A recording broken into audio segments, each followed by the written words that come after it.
처음에는 제가 쿵쿵대는 소리에 깨가지고 너무 시끄러운 거예요, 복도가. 그래서 아, 뭔 일인가 하고 내려가 봤는데 엄청 싸우고 계시더라고요. 모습을 드러내지 않는 한 입주민 때문에 잔뜩 화가 난 사람들. 같은 층에 사시던 여성분이 너무 화가 나셔가지고 엄청 막 뭐라고 했어요. 당신 때문에 못 살겠다고 막 이런 식으로 하는데 경찰 앞에 모습을 드러낸 남자는 이 건물에서 악명이 높다는 왕 씨였습니다. 건물에서 마치 폭군처럼 군림하고 있다는 그와 오랜 기간 갈등을 겪고 있다고 했는데요. 5, 4, 5, 6호. 지금 뭐 적어요? 사건 일지지. 그동안에 사건 일지. 아 그래요? 네. 뭐 굉장히 많네요. 갈등의 첫 번째 이유는 공동주택에 살며 왕 씨가 제기하는 각종 신고와 민원 때문이라고 합니다. 이 상황에서 쟤만 나오면 긴장이 돼.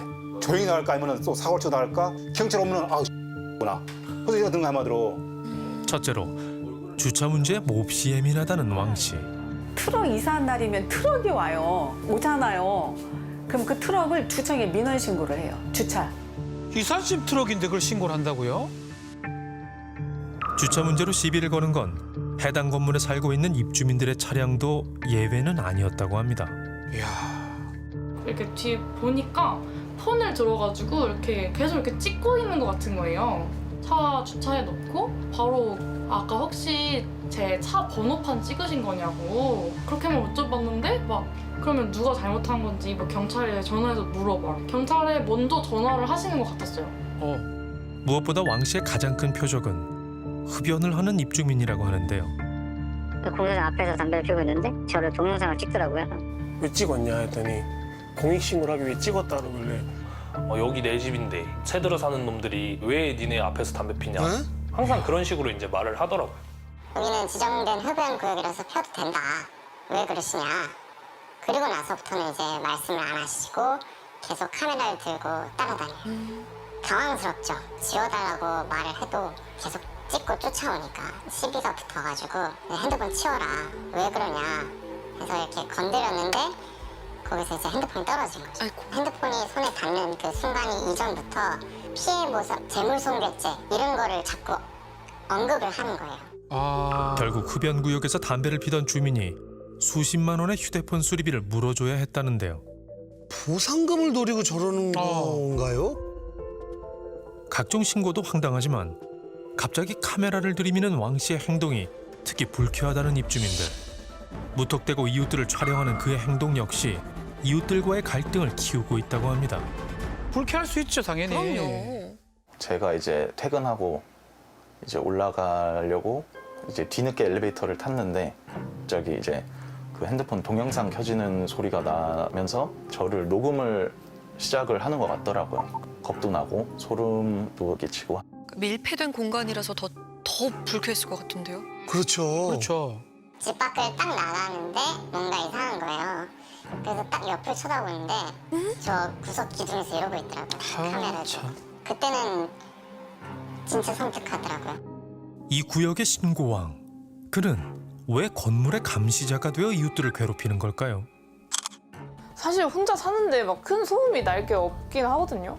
제가 청소기만 돌려도 아주 막 발광을 하니까 빨래 같은 거 조심하고 막 물건 떨어뜨리는 거 조심하고 가끔씩 이렇게 떨어뜨리면 또 반응이 와요. 처음에는 진짜 좀 무서웠어요. 근데 집에 딱 들어오고 제가 한 5발걸음 디디면은 이제 바로 쿵쿵 그 천장을 치죠.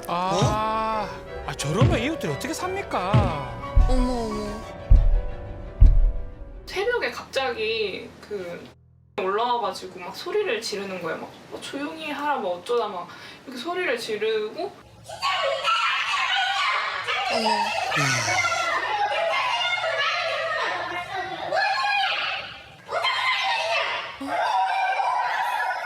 뭔 소리야? 느닷없이 이웃들에게 큰 소리로 소음 항의를 하는 것이 일상이라는 왕 씨. 아니 본인 소음이 더 심한 것 같은데요? 오지에서 판을 깔았어요. 이거. 새로 오신 분이 밑바닥 이거 하다 나가지고 그 방음 탁인가요? 이거 깔았어. 그래도 안 돼야. 문소리 난다고 뭐라 샀지. 문소리 난 것도 뭐라 샀지. 자기는 그럼 절반을 살아야지 왜 여기 살고 난리야. 그렇네요. 2층에서 7층은 안 당한 애가 없어요. 거의 다. 어느 날은 가서 문을 두들기고 여자 사는 애 방에 가서 조용히 하라고 여자애 혼자 있는데 가서 막 발로 차고 문을 열으라고 하고. 들어가지고 제발 조용히 하라고 그 여자 학생이 놀래가지고 무서워가지고 한 달 후에 계엄을 동갑했어. 어휴. 관리실 역시 소음 항의를 하는 왕 씨의 화살을 피할 수는 없었다는데요.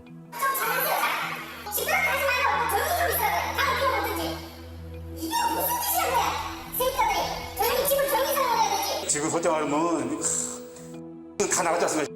나갔고.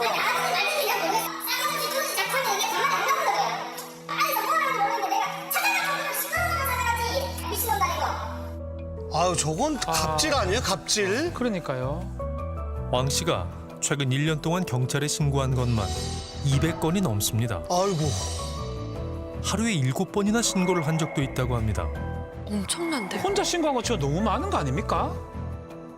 그런데 입주민들은 정작 소음을 내는 건 왕 씨라고 주장하고 있습니다. 그러니까요. 그로 인해 괴로운 적이 한두 번이 아니라는 겁니다. 밤 10시에서 11시 조금 넘으면 그 사람이 이제 집에 들어오는 것 같았는데 거의 한 30분 동안 벽을 일단 엄청나게 치고 주먹 같은 걸로 계속 쿵쿵쿵쿵 치고 뭐 소리 지르고 뭐 욕설하고. 이게 왕씨 집에서 들린다는 거잖아요. 밤에 이러면 정말 무서울 것 같아요. 그날은 평소에 쿵쿵대는 거랑 다르게 막 몸을 던져서 쿵쿵대는 것 같은 그런 소리가 들리는 거예요. 그래서 도대체 뭔 일인가 하고 밑에 내려가서 보니까 현관문이 이렇게 쿵 하면서 그 문에서 뭘 하는 거죠? 뭐 터지는 소리처럼 엄청나게 큰데요. 그런데 입주민들이 정말 참기 힘든 최악의 소음은 왕 씨가 내뱉는 말들이었다고 합니다. 제일 많이 들은 말은 더러운 야, 뭐 조용해라. 그때 이제 저희 부모님 얘기하면서 막 너희 엄마 뭐 애미 찢어 죽인다 네? 그런 워딩을 했다는 것 자체가 너무 무서워서. 말소리가 들리면은 그때는 이제 막 저도 이제 잠을 자려다가 잠을 못 자게 되는 거죠. 그게 지속되다 보니까 불면증도 생기고 불안해가지고 심장이 빨리 뛰고. 아휴. 상황이 이런데도 소음 문제로 경찰에 신고하는 대부분은 왕 씨 본인이었습니다. 야 이게 도대체. 모든 사람들이 문이 제일 시끄럽대요. 그래요? 상황이 얘기하는 거예요. 지금 한 것 같아, 열어주세요. 지금 한 것 같아, 열어주세요.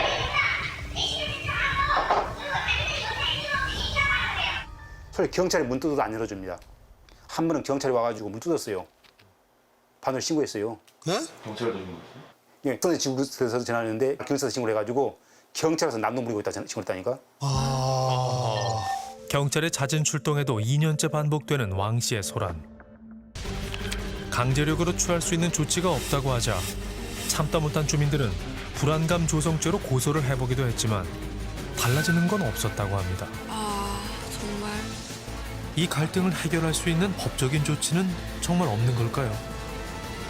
단순히 위해서 뛴다거나 아니면 소리를 지른다 이것만으로는 형법상의 죄가 되진 않아요. 그렇기 때문에 실질적으로 어느 정도를 떠들어야 어느 정도를 고성방가를 해야 이분이 경범죄 처벌법 위반인지가 명확하지 않기 때문에 경찰관들이 출동했다가도 지금 현재 그런 소리가 나지 않으면 그냥 돌아가기도 하고 그다음에 주의만 주고 가시는 경우가 많죠. 폭군처럼 이웃들 위에 서서 건물 안을 군림하는 그를 멈추게 할 방법은 정말 없는 걸까요? 지하철역과 가까운 역세권인데다 인근에 대학교가 있어서 오피스텔 거주자의 대부분은 학생들이라고 하는데요. 하지만 입주민들은 가장 편안해야 할 집이 가장 불편한 공간이 돼버렸다며 피해를 호소합니다. 집에서 제대로 쉴 수도 없겠어요. 저는 일단 집에 들어가기 싫어요. 얘 마주치지 않을까 너무 스트레스를 받아서 밤에는 조심스럽게 다니고 내가 왜 이렇게 살아야 되냐 내가 왜 이런 피해를 보고 살아야 되냐 내 돈 내고 정당하게 살고 있는 집에서 그렇죠. 그분 계속 그렇죠. 사시면 옮겨야죠. 저 아니었으면 아마 여기서 계속 살았을 거예요. 제가 올 때부터 나갈 때까지 여섯 사람이 나갔어요. 이게 1년 반 동안에 6사람이 계약기를 못 채우고 도저히 그냥 나가본 거거든요. 이웃들과의 갈등을 해소하기 위해선 먼저 왕 씨의 행동 변화가 필요해 보이는데요.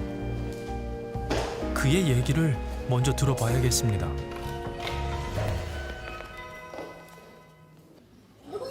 저희 MBC에서 나왔어요, 선생님. 잠깐 말씀 좀 나눌 수 있을까 해서요. 뭐 때문에 그러는데요? 저희가 제보를 좀 받았는데요. 누구신지 모릅니다. 가시고요. 그리고 취재는 정직하게 팩트를 기반으로 해가지고 취재를 하세요. 다시 한 번 더 이상한 소리 하면 내가 고소 고발할 겁니다. 가세요. 끝내 왕 씨의 얘기를 들을 수는 없었습니다. 아마 저 때문에 경찰 신고를 하신 것 같은데. 그런데 잠시 후 건물을 빠져나온 제작진에게 경찰이 다가옵니다. 왕 씨가 또 신고를 한 건데요. 경찰에게 상황 설명을 하는 사이 제작진과의 만남을 거부했던 그가 드디어 모습을 드러냈습니다. 그런데 하지 마세요. 이거 촬영하지 마세요. 촬영하지 마세요. 촬영하지 마시라고요. 입주민들은 수시로 찍고 다니면서 자신을 향한 카메라는 거부하는 왕 씨. 대체 그가 오랜 기간 주민들과 갈등을 빚는 이유는 무엇일까요? 저기 주거 침입으로 좀 고소 고발장 쓰고 싶은데, 예, 저 하나 작성 좀 하게. 서비스한테 명예훼손 한 거야. 근거 없이 와가지고 다 펜스 부려가지고 취재진에 와가지고 왜 펜스 부려? 그럼 뭐 때문에 취재하라고 하시는 것인가? 네, 지금 설명드리려고 한 건데. 그러니까 줄 필요 없다고요. 제가 행패해 버린 적이 있나요? 와가지고는 그 벨 누르는 게 행패죠. 선생님은 근데 밤 10시 이후에도 주변 사람들에게 소음으로 피해 주셨잖아요. 언제 피해를 줬습니까? 제가 지금 보여드릴까요? 보여드릴 필요도 없고 그런 얘기를 나한테 할 필요도 없어요. 사람들 왜 찍고 다니시는지 여쭤봐도 될까요? 모르는 일이에요, 나는. 우리가 고소고발 하려고 찍는 거니까 당신한테 얘기해야 될 이유가 없어요. 그건 이유가 없다고요. 다짜고짜 촬영을 해서 상대를 불쾌하게 하고 밤낮 없는 소음으로 이웃들을 괴롭히는 건 정작 자신이라는 사실을 그는 정말 모르는 걸까요? 아니면 외면하고 있는 걸까요?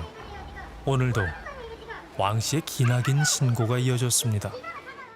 그런데 관리소장이 급히 제작진에게 연락을 해왔습니다. 걔가 저를 스토킹으로 지금 신고했대요. 왕 씨가 이번엔 스토킹 혐의로 관리소장을 경찰에 신고했다는 겁니다. 소장을요?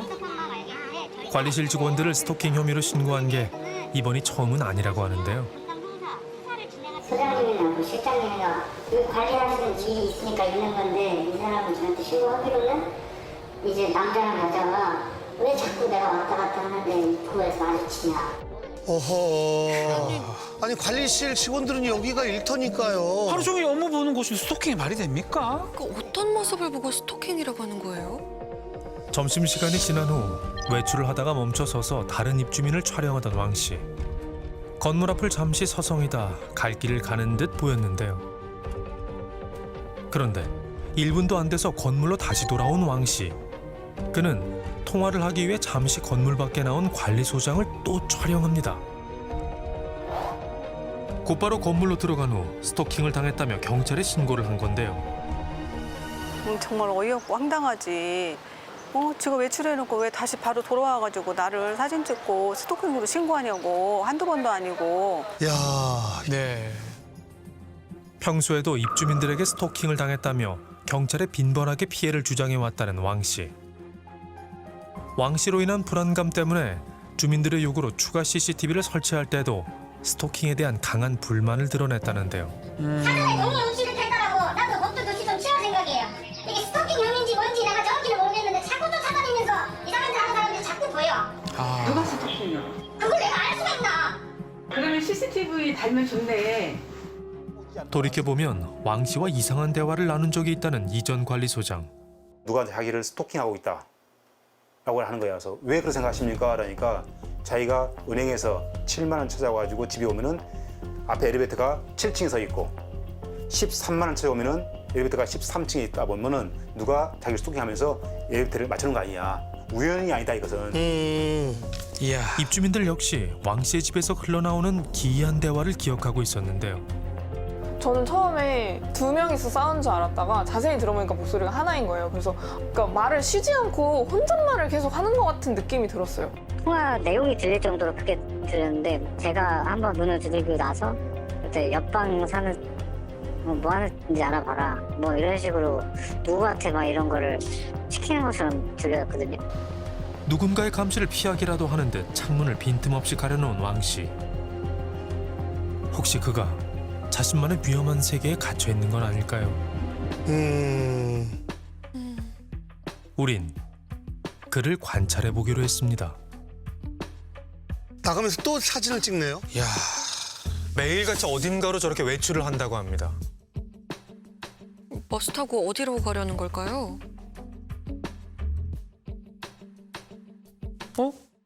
여기 S대 아닙니까? 의학대학원으로 들어가네요. 아, 대학원생인가요?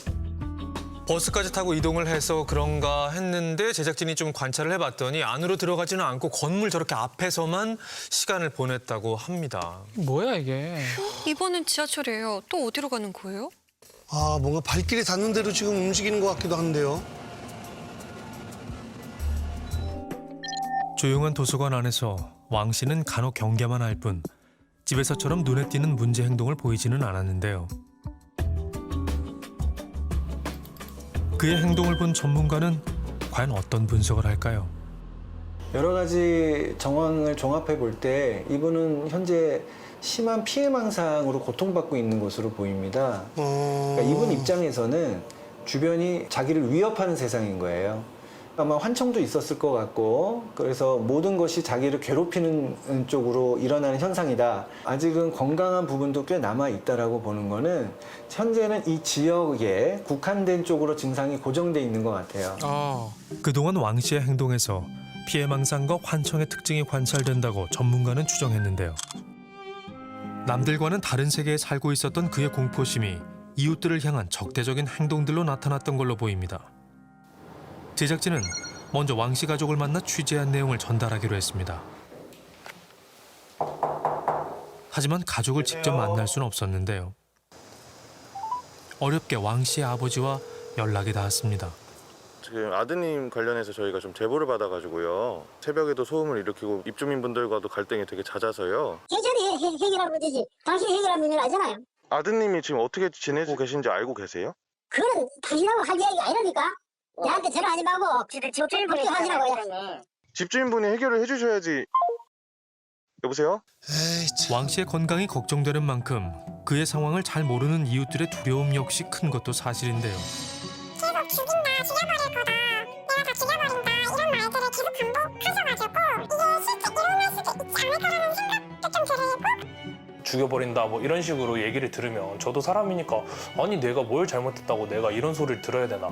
그러다 보면 이제 저도 한 번씩 이제 감정적으로 찌다들면 이제 이러다 진짜 막 일이 날 수도 있겠다. 그렇죠. 갈등이 지속되는 상태로 왕 씨와 입주민들을 그대로 둬도 되는 걸까요? 전문가는 하루빨리 왕 씨가 치료를 받을 필요성이 있다고 강조합니다. 그러니까 이분이 지금 가장 우려스러운 점은 행동을 하고 있는데 맞대응을 하고 있어요. 나를 공격하니 나도 가만히 있지 않겠다는 공격적 대응을 하고 있거든요. 이분을 그냥 방치하면 더 증상은 나빠질 거고 또 증상이 나빠질수록 이분이 속한 사회 구성원들에게 위험할 수 있는 상황도 충분히 예측이 되기 때문에 현행법에 따르면 가족의 동의로 이루어지는 보호 입원이 안 될 경우 지자체나 경찰의 신청에 따른 입원도 가능하지만 이 또한 스스로와 타인에 대한 위험이 동반돼야 가능한 상황. 그런데 경찰로부터 희망적인 소식이 들려왔는데요. 형사처벌에 대해서도 많이 검토를 이번에 했는데 치료가 필요하다면 사실 그게 더 합리적인 방안이 아닐까라는 생각이 들었거든요. 그 아버님하고 통화를 해봤는데 자기 아들이 스트레스를 많이 받고 있다. 그리고 이웃 주민들과의 관계 때문에 많이 힘들어하고 신고도 많이 하고 좀 사실은 일반적이진 않잖아요. 그런 부분에 대해서는 인정을 하셔서 정신보건센터 상담 받아보고 그런 거는 좋다고 하시더라고요. 네.